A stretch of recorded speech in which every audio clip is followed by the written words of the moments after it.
প্রিয় শিক্ষার্থী বন্ধুরা, তোমাদেরকে ইজি লার্নিংয়ের পক্ষ থেকে স্বাগত জানাই। আজকের ভিডিওতে ইংরেজি উচ্চারণ শেখাবো। তোমরা অনেকেই আমাকে কমেন্ট করেছো যে আমরা ইন্টারমিডিয়েট কমপ্লিট করেও উচ্চারণ করতে পারি না, ইংরেজি ভালোভাবে রিডিং পড়তে পারি না। আজকে তাদের জন্য এই ভিডিওটা তৈরি করা। এই ভিডিওতে আমি উচ্চারণের একেবারে প্রথম থেকে শেষ পর্যন্ত কিভাবে তোমরা উচ্চারণগুলো শিখবে, কিভাবে ইংরেজি রিডিং পড়বে সেগুলো দেখাবো। তো এখানে তোমাদেরকে এই সিরিজে কয়েকটা ভিডিও দেব, মানে উচ্চারণের একেবারে শুরু থেকে শেষ পর্যন্ত যাতে উচ্চারণ ভালোভাবে করতে পারো, ভালোভাবে যাতে রিডিং পড়তে পারো, সেজন্যে কয়েকটা ভিডিও দিব। তোমরা ভিডিওগুলো সিরিয়াল বাই সিরিয়াল দেখবে, ধাপে ধাপে দেখবে। আমি স্টেপ বাই স্টেপ তোমাদেরকে শেখাবো কিভাবে ইংরেজি উচ্চারণ সঠিকভাবে করতে হয়। আজকের ভিডিওটি হচ্ছে এই সিরিজের প্রথম ভিডিও, অর্থাৎ আজকের ক্লাসটি হচ্ছে প্রথম ক্লাস। এখানে আমি তোমাদেরকে দেখাবো ভাওয়েলস অর্থাৎ স্বরবর্ণ এবং কনসোনান্টস ব্যঞ্জন বর্ণ। তো বাংলায় যে তোমরা স্বরবর্ণ পড়েছ, স্বর অ, স্বর আ, রস্বই, দীর্ঘই, যে স্বরবর্ণগুলো পড়েছ, ইংরেজিতে ওরকমভাবে কিছু স্বরবর্ণ আছে যেগুলো হচ্ছে ভাওয়েলস, যেগুলোকে ভাওয়েলস বলা হয়। মূলত ইংরেজিতে 5টি ভাওয়েলস বর্ণ আছে। সেগুলো হচ্ছে এই, ই, আই, ও এবং ইউ। এই 5টি বর্ণ থেকে বেশ কয়েকটি সাউন্ড আসে, স্বরবর্ণের সাউন্ড আছে, এবং আরও কিছু সেমি ভাওয়েলস রয়েছে, আরও 2টি সেমি ভাওয়েলস রয়েছে, যেমন ডাব্লিউ এবং ওয়াই। এই দুটো সেমি ভাওয়েলস এই কারণে বলা হয়, এগুলো মাঝে মাঝে ভাওয়েলের মতো সাউন্ড দেয় এবং ভাওয়েলসের কাজ করে, স্বরবর্ণের কাজ করে। তো এই 5টি এই, ই, আই, ও, ইউ, এই 5টি ভাওয়েলস ব্যতীত বাকি সবগুলো লেটার বা বর্ণ হচ্ছে কনসোনান্টস বা ব্যঞ্জন বর্ণ। তো আজকের এই ভিডিওতে আমি তোমাদেরকে ভাওয়েলস এবং কনসোনান্টসগুলোকে শেখাবো। তো এখানে লক্ষ্য করো যেই ভাওয়েলসগুলো রয়েছে ইংরেজিতে বা স্বরবর্ণ, সেগুলো লক্ষ্য করো যে এই যে এই লেটারটাকে তোমরা কিন্তু এ বলে ভুল উচ্চারণ করে থাকো, এটার উচ্চারণ হবে এই।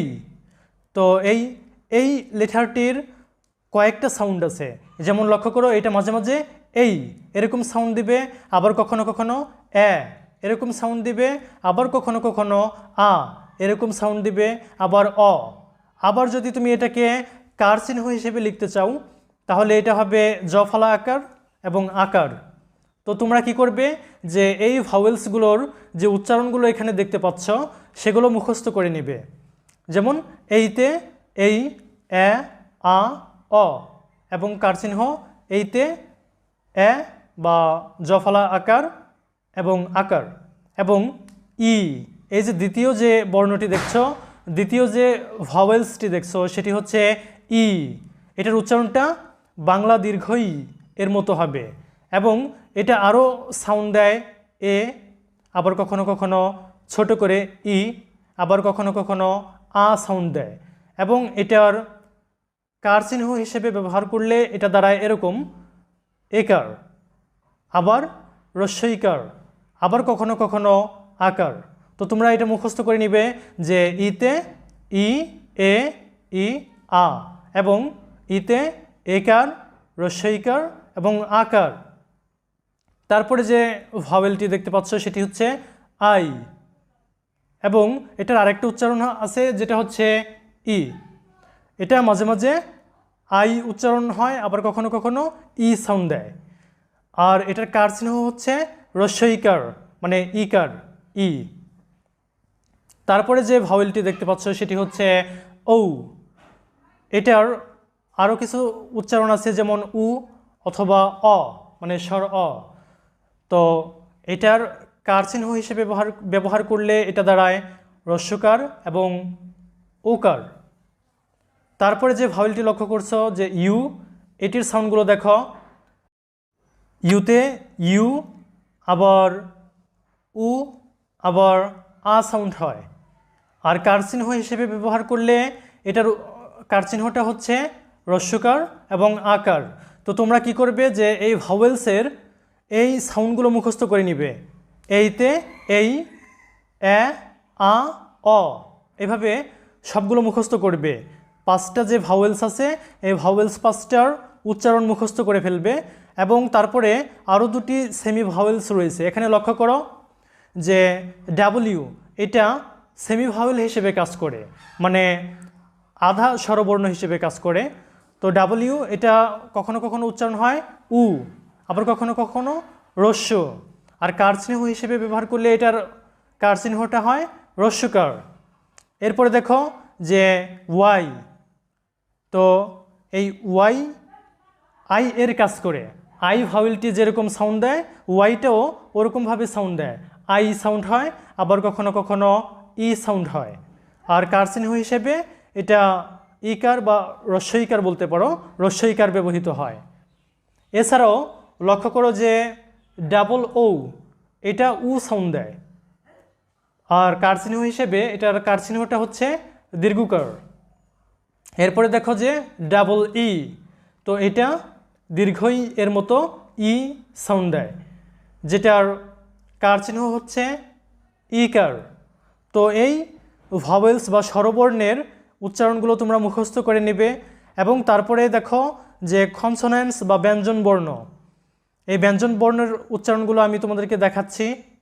যে আর হ্যাঁ, তোমরা যদি না জানো যে কনসোনেন্টস কাকে বলে বা ব্যঞ্জন বর্ণ কাকে বলে, সেটা আবারও বলছি যে 5টা ভাওয়েলস ব্যতীত বাকি সবগুলো বর্ণ হচ্ছে কনসোনেন্টস। তো এখানে কনসোনেন্টস বা ব্যঞ্জন বর্ণের উচ্চারণগুলো লক্ষ্য করো। বিতে ব, সিতে ক, আবার কখনো কখনো স এরকম সাউন্ড হয়। তো কখন ক কখন স সেগুলো পরবর্তী ভিডিওতে পাবে। তো আপাতত এখানে যেই সাউন্ডসগুলো আমি দিয়ে দিয়েছি সেগুলো মুখস্থ করো, পরের ভিডিওতে কখন কোন জায়গায় ভাওয়েলস থাকলে তার উচ্চারণ কিভাবে হয় সেগুলো পাবে। তো দেখো ডিতে কখনো কখনো ড হয়, আবার দ হয়। এফ এ ফ, জিতে গ, আবার জিতে জ উচ্চারণ হয়। তো এখানে লক্ষ্য রাখবে যে সিতে ক আবার সিতে স, যখন সি এর পরে ওয়াই ই অথবা আই থাকবে তখন সি এর উচ্চারণটা স এর মতো হবে, অন্য সব ক্ষেত্রে সি এর উচ্চারণটা ক হবে।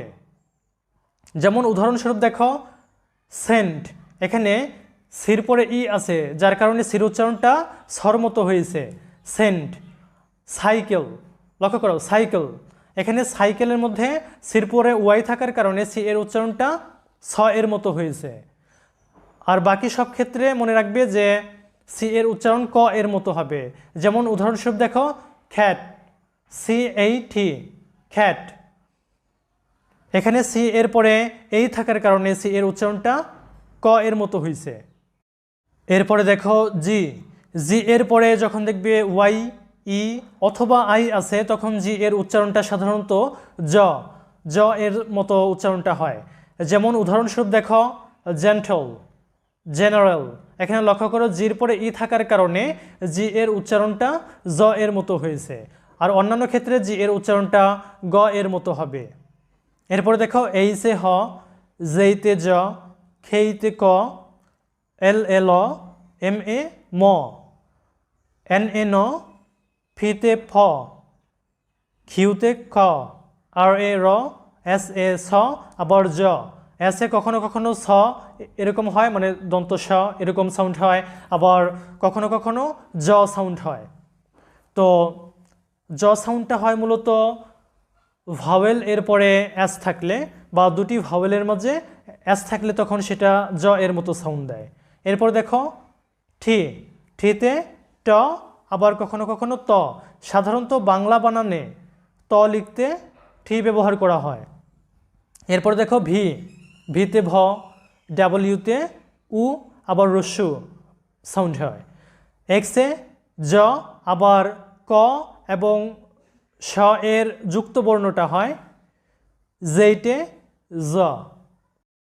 এরপর লক্ষ্য করো যে কিছু কিছু কনসোনান্টস আছে যেগুলোর সাথে এইচ যুক্ত করলে উচ্চারণটা একটু ভিন্ন রকম হয়। যেমন দেখো বিতে ব, বির পরে যদি এইচ যুক্ত করো, এইচ কনসোনান্টটি যুক্ত করলে তাহলে বি এইচ এর উচ্চারণটা হবে ভ, মানে ব এর পরে যেটা বাংলায় ব ব্যঞ্জন বর্ণের পরে যেটা আসে যে ভ, তো ওরকম ভ হবে।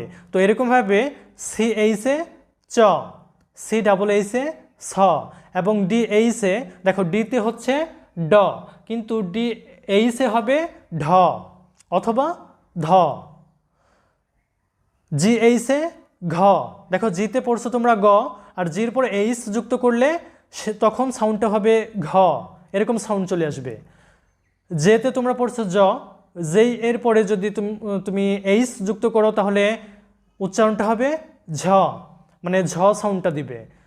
খেইতে ক, আর ক এর পরে তোমরা জানো যে বাংলা বর্ণমালায় ক এর পরে খ, তো ইংরেজিতে কে এর পরে যদি এইচ যুক্ত করো তাহলে খ হয়ে যাবে। তো এরকমভাবে কোনো বর্ণের পরে এইচ যুক্ত করলে সাধারণত পরের বর্ণটার উচ্চারণ হয়। যেমন পিতে প, আর প এর পরে তোমরা জানো যে বাংলায় ফ, তো পি এর পরে যদি তুমি এইচ যুক্ত করো তাহলে সেটার উচ্চারণটা ফ হবে, মানে পিতে প আর পর পরে যে বর্ণটা আসে ফ, সেটা সাউন্ডটা আসবে, পি এইচে ফ সাউন্ড আসবে। এস এইচে স বা মূর্ধন্য স, মানে তালব্য স বা মূর্ধন্য স এরকম হয়। আর টি এইচে বাংলা বানানে হয় ঠ, আর টি এইচ এর ইংরেজি উচ্চারণ সাধারণত থ এবং দ এর মতো হয়। তো তোমরা যে কাজটা করবে সেটা হচ্ছে এই ভাওয়েলস এবং কনসোনেন্টসের উচ্চারণগুলো তোমরা মুখস্থ করে নেবে। নেক্সট পার্ট অর্থাৎ দ্বিতীয় ক্লাসে আমি তোমাদেরকে দেখাবো যে একটি কনসোনেন্টের সাথে একটি ভাওয়েল জুড়ে দিয়ে দুই বর্ণের শব্দগুলো কিভাবে গঠিত হয়। তোমরা এই সিরিজের সবগুলো ভিডিও দেখলে আমি আশা করি তোমরা 100% ইংরেজি রিডিং পড়তে পারবে এবং সঠিকভাবে উচ্চারণগুলো করতে পারবে। তোমরা অবশ্যই সবগুলো ভিডিও দেখবে, তাহলে অবশ্যই ইংরেজি উচ্চারণ শিখতে পারবে, রিডিং পড়া শিখতে পারবে। আর পরবর্তী ভিডিওগুলোর লিংক আমি এই ভিডিওর ডেসক্রিপশনে দিয়ে দিব, এবং তোমাদের জন্য একটা প্লেলিস্ট তৈরি করে দিব যেখানে সবগুলো ভিডিও পেয়ে যাবে। ধন্যবাদ সবাইকে এতক্ষণ পর্যন্ত সাথে থাকার জন্যে।